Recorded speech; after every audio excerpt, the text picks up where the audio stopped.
경매의 이제 실 사례들에 대해서 한번 네. 알아볼 텐데요. 뭐 네.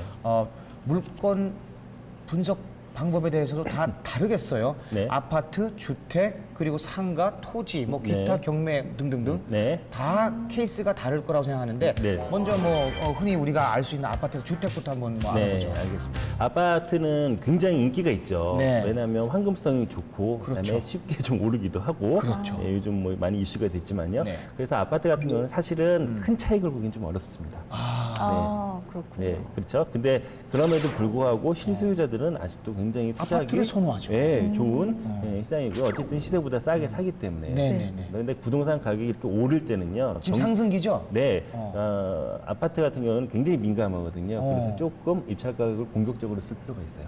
그렇다고 해서 절대 시세라든가 시세에 준하는 금액을 쓰면 경매가 아무런 의미가 없기 때문에 네. 반드시 시세 조사가 중요하다 이렇게 말씀드립니다. 경매 같은 경우에는요, 요즘 사례들이 잘 뜨기 때문에 네. 비슷한 물건들이 얼마에 낙찰됐는가 이런 사례들을 조금만 포섭을 해서 확인을 보시면 그 사례에서 크게 엇나가지 않을 거예요.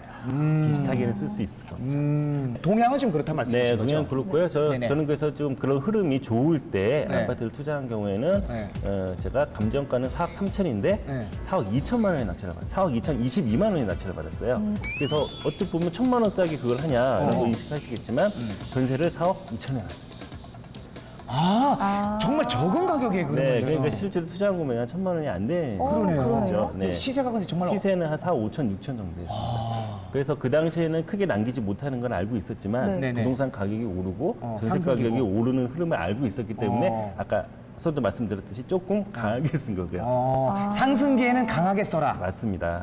지금 메모를 해야 돼요, 이런 거. 중요한 부동산 포인트네요. 상승기에는 네. 조금 강하게 써도 내가 이득을 볼 확률이 맞습니다. 많다. 네, 경매로 싸게 산 거 이외에 추가적인 상승이 반드시 또 일어나기 때문입니다. 그러면 제가 거꾸로 여쭤볼게요. 네. 하락기에는 어떻게 해야 될까요? 하락기에는 글쎄 이게 부동산 하락기 아니면 저기 부동산 하락기. 시세가 하락기에는 네. 내가 볼 때는 네. 일단 관망을 해야죠. 사지 말아야 돼요. 별로 투자를 안 네, 하고. 경매는 경매도 마찬가지 아닐까요?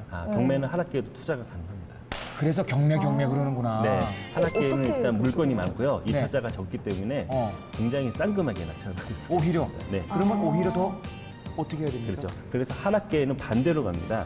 이 정도면 정말 싸다라는 금액보다 더 싸게 입찰해요. 그래도 낙찰이 가능합니다. 그래도 낙찰이 배짱 되나요? 투자로 가는군요. 네. 사실 떨어지는 시장에서 투자하기가 심리적으로 쉽지 않거든요. 네, 그래서 상승기, 하락기 언제나 투자할 수 있는 수단이 경매다 이렇게 보시면 되겠습니다. 이미 많이 싸게 쌌기 때문에 조금 더 떨어질 것까지 각오하고 사게 되는 거죠. 근데 하락기가 언제 올지, 아. 상승기가 어떻게 언제까지 갈지 그걸 네. 어떻게 판단하죠? 이게 아무도 모르는 거 아니에요? 그렇습니다. 그래서 어느 정도 현금 보유고를 좀 가지고 있어야 돼요, 투자자들은. 그들도 잘 모르지만 그 그렇죠. 타이밍이 왔을 때는 네. 투자를 하고 경매 투자를 하기 위해서는 네. 현금 보유액을 좀 갖고 있어야 된다. 네, 그렇습니다. 적재적소를 하기 위해서. 알겠습니다.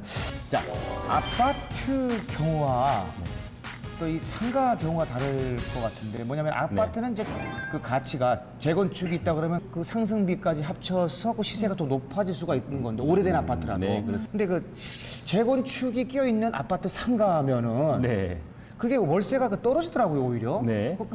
재건축 이슈가 있는데 오르지 않고 상가는 오히려 이게 떨어진단 말이에요. 네네. 예를 들어서 지금 아파트라 그러면 지금 계속 고공행진을 하고 있지 않습니까? 네네. 근데 그 아파트 상가는 네. 그게 오히려 지금 월세가 떨어지고 있어요. 재건축을 앞둔다 그러면은 네. 또 저기 뭐야 그 사람들이 별로 안 올 거라고 생각해서 그 기간 그런지 동안. 권리금이라는 게 좀 줄어들고 있어요. 그렇습니다. 어. 어쨌든 건축 기간 동안에는 네네. 뭐 못 상가 하니까. 영업이 잘 안 되니까 안 그런 되니까. 부분이 있고요. 새로 만약에 신축을 하게 된다면 같이 하든 별도로 하든 간에 네. 신축을 하게 되면 새로운 상권이 형성되면서 새로운 월세 구조가 나오고요. 그 구조에 맞춰서 다시 가격이 형성이 되겠죠. 재형성이 되는 거예요. 그렇습니다. 그래서 상가는 월세가 가격이고요. 그걸 환산한 환산율인데 지역마다 조금씩 다르긴 합니다만 월세만 잘 판단을 하시면 가격을 산정할 수가 있는 거고요. 다만 요즘 조금 주의해야 될 게 자영업자들 좀 어렵고 네네네. 네. 그래서 상권이 약한 곳은 좀 폐업이 많기 때문에 네네. 좀 주의하셔야 될 것 같습니다. 반면에 상가가 좋은 것은 비싸겠죠. 그 아파트나 뭐 우리 다세대 빌라입니다. 이런 것도 그 낙찰 경쟁보다는 상가는 좀 굉장히 낮아요. 낮아요. 오히려. 네, 싸게 살 수 있는 기회를 어. 예, 가지고 있습니다. 왜 그런 건가요? 아무래도 아파트는 너무 많은 일반인들이 수요가 투자를 더 하는데, 많고. 네, 상가는 사실 조금 아무래도 관심이 조금 관심 있고 자영업- 전문가들이 좀 많이 네. 투자하는 네, 상품이라고 전문가들이 많이 투자를 하죠. 일반 사람들이 상가를 이제 그 경매한다기보다는 이 경매를 전문으로 하시는 분들이 오히려 상가를 많이 손을 댄다.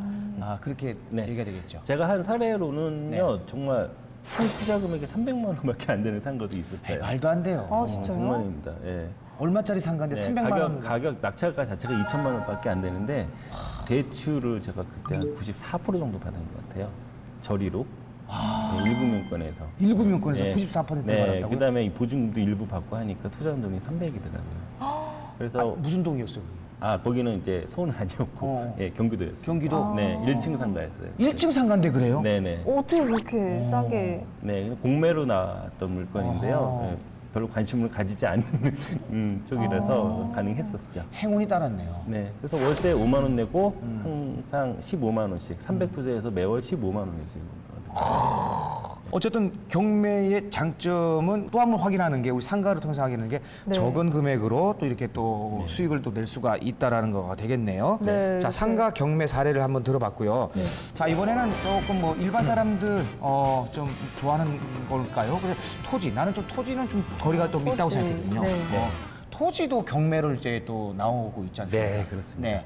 저는 앞으로 토지가 굉장히 좋은 상품이 될 거라고 생각합니다. 봐봐, 일반인들은 잘 몰랐단 말이에요. 네, 맞습니다. 네. 근데 맞아요. 토지는 사실 아파트보다는 조금 공부가 필요해요. 아파트는 집 보러 왔습니다 보고 시세랑 동네의 흐름만 잘 파악하면 되겠지만 토지 같은 경우에는 공법상의 제한, 최소한의 제한은 좀 볼 줄 알아야 되고요. 네, 건축이 가능한지 안 가능한지 이 정도는 볼 줄 알아야 되고 그다음에 도로가 네. 활용할 수 있는 도로가 붙었는지를 확인을 해야 돼요. 도로가 나 있고 네. 뭐 이런 거, 근데 이면 도로 그렇죠. 이런 거. 네, 도로가 붙었지만 건축 행위를 할 수 없는 도로가 있고요. 네, 도로가 포장도 안 됐지만 건축 행위를 할 수 있는 도로가 있습니다. 그래서 우리가 보는 거하고는 조금 다르죠. 네, 그래서 만약에 뭐 잘 모르겠다 싶으면 큰 도로가 접한 토지를 사면 되겠지만 네. 그렇지 않은 땅들이 많거든요. 그래서 요 두 가지 정도 파악하시면 토지 같은 경우에는 지금도 한 60% 선까지도 싸게 낙찰받을 수 있는 기회가 있습니다. 지금도요? 60%까지 네. 가요. 근데 토지는 이렇게 정보가 많이 없어요. 맞아요. 그렇죠. 예, 어. 정보가 없고 토지가 굉장히 급상승하고 그러는데도 우리가 잘 몰라요. 몰라요. 네. 네, 여기 뭐 경기도 땅은 말을 안 해요. 네, 여기 맞아요. 뭐 가평 같은 지역 같은 경우에도 한 네. 5배 정도 올랐습니다. 최근 근래에. 네, 지금도 지금은- 지금적으로 어마어마하게 땅이 오르는 적들이 있는데 다만 우리가 못 보고 있을 못 뿐이에요. 보는 것뿐이다. 그러니까 우리가 지금 이 순간에도 네, 토지 오르고 가격은 있네. 오르고 있고 떨어지고 있고, 그러니까 네. 오르는 곳이면 떨어지는 것도 있겠죠. 거의, 네. 이게 차이가 있으니까 그걸 볼 줄 아는 눈을 가져야 된다. 네, 맞습니다. 뭐 이 말씀이신 거죠. 네.